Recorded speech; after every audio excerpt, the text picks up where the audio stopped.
Hi, my name is Will, and this is Eulexia Languages, and today I'm going to be doing a tier list about what languages I think are the most complex, the hardest to learn, and mostly from this perspective of an English speaker, so somebody from English learning another language, and how they would perceive these languages in terms of their difficulty. So what languages might be the easiest that I would suggest, and which ones would be the hardest. But in order to do this, I want to start first by bringing out English and saying what I think about this like as a language in terms of its complexity and what somebody from any language coming through, how I would consider that. So first off, English is spoken around the world. You will have a hard time finding a place where it's not spoken within 50 miles. And so it means that you can find somebody who speaks it and you can find a teacher for it relatively easily. You can also find media, lots of books, movies, everything. The internet is primarily written in English and spoken. People who do podcasts who are from other language groups often do them in English just because they're going to get a much larger audience to be able to hear it. So the verbal complexity, we only have two tense system. Like we have a past and a non-past, so that's not terribly difficult. Our conjugations are easy. We have, aside from irregulars, we just have for normal verbs like talks. We have talk, I talk, he talks. Those are the only two different forms in the non-past, talk and talks. And then you have in the past tense, I talked, he talked. So ed all the way down. So generally you only have three different verbal forms for any regular verb. And so I would say based on those things, English is actually, I would say, not the hardest language, as many of my students would say. Many of my students who only speak one language, and I'm talking about my high school or middle school students, who've heard that English is the hardest language in the world because it has so many words. Lots of languages have a lot of words, but the fact is English is so widely spoken and so, well, it doesn't have the complexity that Old English had, for example. The constant invasions by the Vikings and by the French have simplified the language to a point that its grammar has become very manageable. So I'm actually going to put this as the easiest language. Controversial, I know. But you wouldn't want any other language to be the world auxiliary, except for maybe like Esperanto, maybe. All right. So from there, let's talk about what I think the most difficult language in the world be to learn. This language is called, I don't know how to say it. It might be called I just can't say it. No, I can't say it because it's crazy language to be able to say. It's called Ta regularly, and it's spoken in Botswana. This is one of the Khoisan languages. It is notoriously complex phonologically, has over 100 consonant sounds. Theoretically, the way people describe it, you could say there's over 100. There's a lot of vowel sounds, and then there's, I think, 5 different vowel sounds, but there's 4 different ways that they're expressed, whether it's like a normal articulation like ah, or whether it's whispered, or there's a couple other ways that these vowels come out, but the vowel system is complex. It's tonal, like Chinese is. There's no writing system that I'm aware of, and I don't know how you could create a writing system for this language. It's so complex. And because it's not a written language with a strong literature, it tends to change very quickly from generation to generation. So a child who's born today will speak the language when he's an adult quite differently than his grandfather did. Writing system tends to kind of fossilize a language in certain forms, and they just don't have that. So I would say this language here, this Ta language, or I don't know how to say it. Ancient Greek. Ancient Greek, if you look at one of the verb forms, and all the different conjugations and different kind of participles and things that come out of it, you might get something like 200 to 350 different forms for each of those verbs, okay, depending on the dialect of ancient Greek you're talking about. But I would say that is highly complex morphologically. On top of that, it has more than, well, how many does it have? 7, I believe, different tenses, as opposed to the 2 in English or the 5 in Spanish. So that's quite complex. You have not only the normal like singular person plural, singular person, first person plural, first person singular, second person plural, second person singular, third person plural, third person singular. You also have a dual form. So you have an extra person like within the grammatical structures. So that's very interesting. I'm going to put Ancient Greek as maybe not the hardest language in the world to learn because it has a writing system and it's going to stay the way it was because it's a dead language, but you can study it and learn it, and it's not going to change on you as the Ta language, as I'll call it, does. So I'm going to put Ancient Greek here as a D. Now, Latin is also quite complex. You're probably going to find more Latin teachers than Ancient Greek. And the literature, there is more literature available in Latin than there is in Greek, just because of the amount of time that passed and the classical, like, for example, I think we only have 1/3 of Aristotle's writings extant. But Latin has plenty to offer us still. And it was used up until, the 17th century, people using it for the language of science. So if you read Newton, you read it in Latin. So how complex is it? I think it's slightly less complex than Ancient Greek, but I'm going to say it's still a D tier complexity. And there we go. Old English. Old English has... a lot of people would think that Old English, or like I've heard that people think West Frisian would be the easiest language to learn for an English speaker.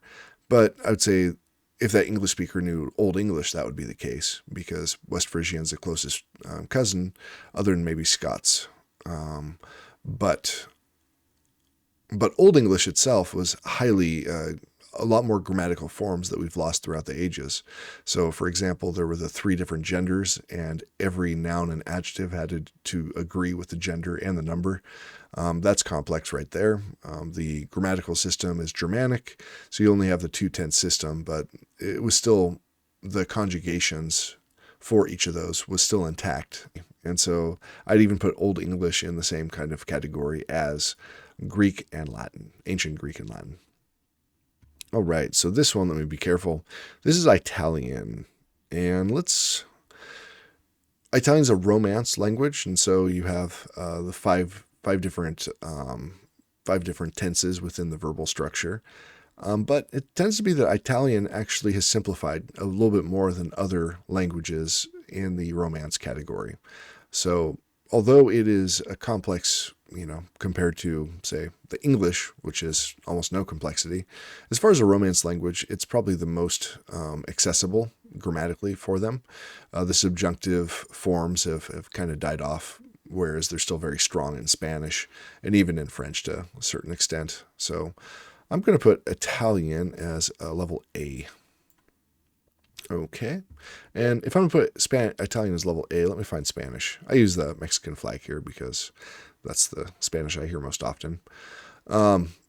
Spanish, I would say, is a bit more complex than Italian, and so I'm going to put it just in the category of B because the subjunctive forms, how many different forms there are in conjugations for the verbs. But Spanish, I think, it still has a lot more complexity as a holdover from, say, Latin, and is a bit more conservative of a language, and so it maintains a lot of the complexity that Italian has lost. And so I'm going to put it here. All right, and comparing that to, let's say, this is the Irish. Irish is a language that people are trying to bring back. It is spoken by not many people as a native language in Ireland, and it tends to be in like small isolated pockets. But they have a whole revival movement going on where everybody's studying this in school, and it's very unsuccessful. And I think because of that, I would assume that it's quite a difficult language, where you have a lot of people who want to learn it, but they're unable to. There is a literature for Irish, but it comes kind of late. A lot of Irish people weren't allowed to learn how to read and write during certain times in their history. And so although there is a literature, I am not sure how profound it is and if it's easy to find those books. But one thing about Irish that I do know is they have something called mutation, which makes it kind of difficult to find a word in a dictionary. Say if you hear a word and you want to know, well, what's that word? You'd think if the word was like, say, the word was a sand, and so you hear the s at the beginning, so you look up s and then and. But because of mutation, it depends on the the article that comes in front of the word, that it might change. that it probably does change. So like the word horse might be horse when you say the horse, but when it's a horse, you might say a worse. So the letter changes and the sound changes depending on the environment. And that's pretty complicated. So even using a dictionary is not as straightforward as it is for like English. And so I'm going to say that Irish, being a language that's not widely spoken and that people try to learn it all the time and fail, I'm going to say it's a pretty complicated language. I'm going to put it down C. Basque. Basque has ergativity, and I had to study that a bit when I was in college. And I'll just say that it gave me a headache, really, trying to figure out what case the subject should be in, depending on like what kind of verb it was, I guess. Basque itself is spoken in southern France and northern Spain, has a whole like language group. There's several dialects within there that are generally spoken by Basque people, but its language is isolated, an language isolate, so it's not Indo-European. It's not related to any other language around there, and so it's quite strange compared to all the other Indo-European languages spoken in Europe. I'm going to put this right there next to. I kind of want to put it down here, but you can find a teacher for it, I guess. So let's put it in C tier. Okay, and that leads us to the Inuit language. So like Inuktitut, I think is how you say one of the languages. These are polysynthetic languages, which means that you would think of one word, you would think of that as a sentence. The way that words are constructed in polysynthetic languages is extremely complex and extremely not the way we do it in English. Like we might have like dog and dogs. Dog is a word, and the S at the end is like a word. We call it a bound morpheme, so it's stuck to a word. But itself, it has meaning, but you can't use it alone. All right, so we might have 2 or 3 different morphemes into a word. You could maybe throw in more like anti-disestablishmentarianism. Maybe has like 7 morphemes bound into that one word. So seven like different meaning-bearing structures. But kind of all words, as I understand it, are like that in these languages. And you can't construct a word without constructing an entire idea within it. So that is quite complex. I'm going to put that down there with ta. Okay. Korean. Now, Korean has an alphabetic writing system, so that is a benefit, I think. Any language you want to learn, if it has an alphabetic writing system, you're going to be able to kind of sound out words from the beginning. One thing about Korean that I know is kind of complex is the phonology. So, same thing with ancient Greek, actually. So ancient Greek and Korean both have this, to where with the different plosive sounds, like p and b, are bilabial plosives. There's a third category of bilabial plosive. So you could think of one is like the French P, or one is like the English P. So if I say like pa, that sounds like English. And then there's the French ba, and then there's ba. Okay, so those are 3 different sounds to the Koreans or to the ancient Greeks. But we'd kind of just think of that being maybe a weird B sound or a weird P sound. We only have 2 categories, whereas there are 3 here. And so if you can pick that up real quick, it might be a struggle, but that's one aspect of Korean. So I'm going to say Korean is probably B tier. Right along there with Spanish. Japanese. Japanese, I think grammar-wise, is somewhat similar to Korean, but the phonology is a bit simpler. There's only 5 vowel sounds, not that many consonant sounds. It has a syllabary writing system, so that means that instead of based on like an alphabetic letter, 1 sound, 1 symbol, for each symbol you have a syllable. So babe bube bo, nane nune no, kake kuke ko. And then also you have the Chinese logographic system with it, but only, I've heard maybe 3,500 words is like more than you need of the logograms. And so Japanese, I wouldn't say is that much more complicated than I guess it has an honorific system. So maybe I would say it's more complex than Korean based on this honorific system that makes it really important how you speak to who. So I think there's some complexity there that I might put it beyond Korean just for that one purpose. I don't know too many people who've learned Korean, but I've known a lot of people who've studied Japanese or done, who've gained fluency in it, and they always say it's really hard. So, anywho, I know one thing. I took Japanese 101 and I drove my teacher crazy, but I'm very much into grammar, and so I would learn grammatical structures. And so there's something I'd always say in Japanese that kind of Japanese people say that's kind of correct, but it's weird. And what it is sushi o tabemasen ga, which means, shall we not go eat some sushi? Or also the other one I do is whiskey o nomemasen ga, which means, shall we not go drink some whiskey? Those are the only two things I know how to say, and I kind of created them myself. If you speak Japanese, you're probably laughing right now, or you're insulted. I don't know. Let me know. All right, let's look at Arabic. I used the Egyptian flag for Arabic. Arabic, it has such a strange structure that it caused Noam Chomsky to have to create a whole new syntactic system to account for it. Chomsky's famous for his syntax. Arabic, the writing system is an abjad, and so you're not going to be able to look at the words and be able to sound them out and figure out what they mean. You actually have to know the language before you can really kind of read. You can learn them both together, but it's really the speaking that lets you know. And so it's been argued, and I would maintain that the abjad system of Arabic is more pictographic in a certain sense than alphabetic.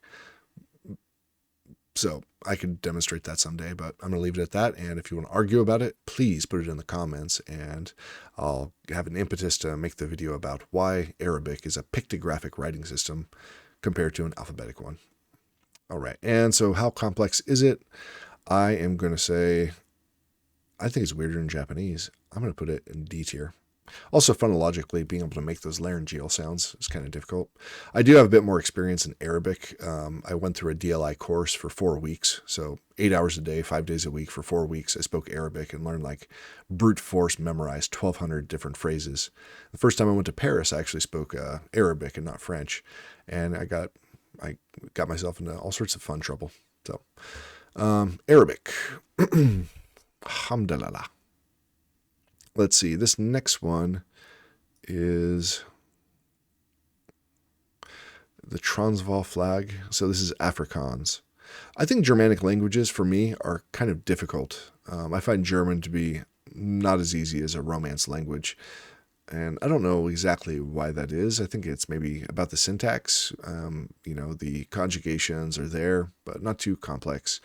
But if I had to say a Germanic language that's kind of like English, that's went through the same processes and kind of been broken down a little bit so that the morphological complexity just isn't there, I'd say Afrikaans is like that. And so I've studied it a little bit, and I would say, based on what I have studied, is maybe comparative of, if Italian is maybe the most simplified form of a Romance language, Afrikaans is the most beaten down form of a West Germanic language. So I'm going to put that in A tier. Yeah, and I'm okay with that. And because Germanic is, I'd say, a conservative form of West Germanic language, I'm going to put it down alongside Spanish and Korean. Okay. For some reason, I feel like Korean should be down C level.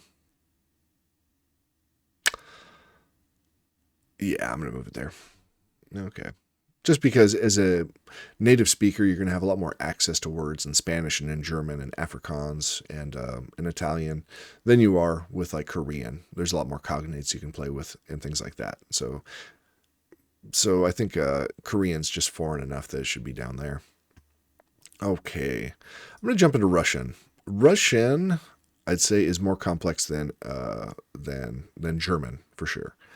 And I'm not going to say a whole lot about it. It has an alphabetic writing system, but it's a little bit convoluted because the phonological system is so complex. The consonant clusters in Slavic languages, I think, is really something you need to practice to be able to do. Also, the case system, the verbal system within the Russian is notoriously complex and Byzantine. So I'm going to put it in C tier. Let's see, French.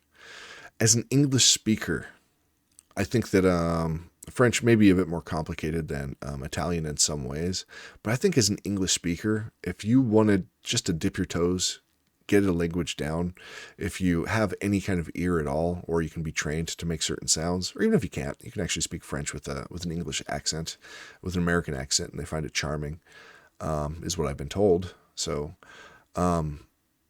because of the verbal similarities, because of a lot of things, English, a lot of people would say English is like the most romantic of the Germanic languages because our vocabulary is almost entirely Romance from Latin or from French. The thing they don't talk about is French being the most Germanic of all the Romance languages. So because of the Frankish language, and one of the things that's noticeable about French compared to the other major Romance languages is that you have to use the subject pronoun in a sentence. So in Spanish, you can say hablo español, hablo español. I speak Spanish, and the o in hablo means I. Okay, you can say yo hablo, but yo hablo really means I speak Spanish. Whereas if you just say hablo, it's known that you're the one saying it. In French, you can't. You have to say je parle. One, because the morphology of the verb is like English. Je parle, tu parles, on parle, elle parle, il parle. You don't have different conjugations for different things. They mostly sound the same. You have the for to speak, for example, I speak, je parle. He speaks, il parle. She speaks, elle parle. They speak, il parle, elle parle. If you want to say one speaks, on parle, they're all the same, parle, okay? They may be spelled slightly differently in certain cases, but they're pronounced exactly the same way. And so that's kind of like English in certain ways. French does have 4 spoken tenses, whereas Spanish has 5, but the 4 spoken tenses just there's fewer of them, and the conjugations you don't have to remember as much because mostly the singular entities follow the je line, and even the third person plural mostly follows the je line. So anyway, if you're going to learn a foreign language and you're an English speaker, I think French really, in a lot of ways, is the simplest. Okay, if you want to dip your toes in. But now that I've made a bunch of French people angry, you say, oh, you're going to speak bad French and, forget the subjunctive and all that. And it's like, yeah, I get it. The subjunctive in French is certainly not as hard as it is in Spanish. So take that, French. All right, let's talk about Hawaiian. What do I know about Hawaiian? Well, a little bit more than I did a few minutes ago. Hawaiian has a very simple phonology. It does not have a lot of consonant sounds and does not have a lot of vowel sounds. And that's very common of the Polynesian languages. On top of that, it's somewhat analytic grammatically, or isolating grammatically. I don't think the grammar is terribly complex. And that's not to say that it's not a complex language, but I don't think it's going to be as complex grammatically as even the Inuit languages or Ta, or even ancient Greek or Latin. So I'm going to put Hawaiian up in C tier. Okay.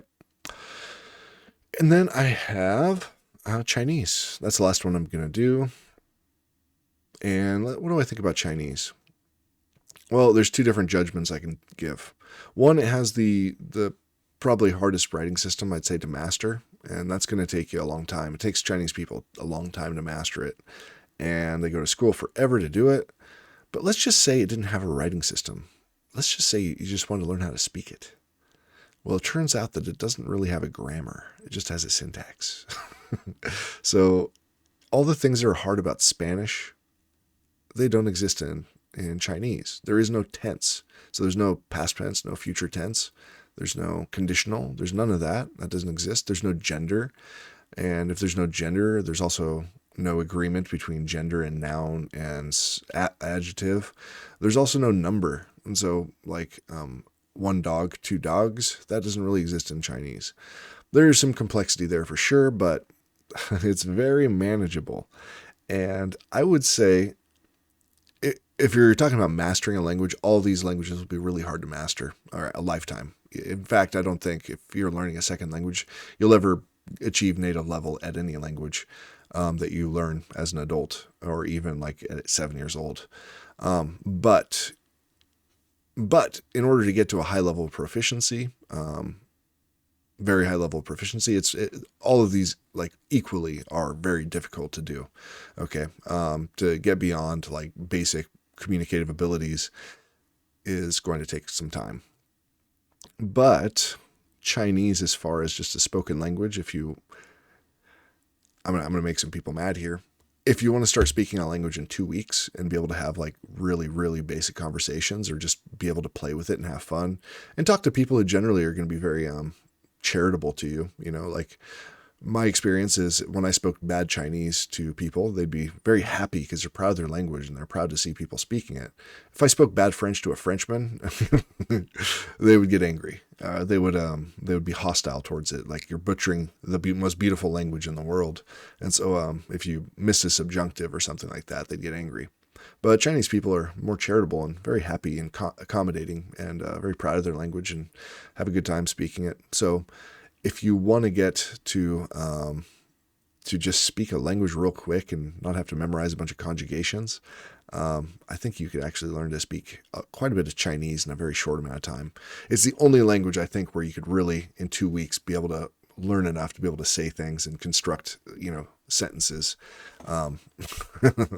So I'm going to say, forget about the writing system. Forget about mastery. Just like, do you want to have fun in a language real quick? Mandarin Chinese. Simple.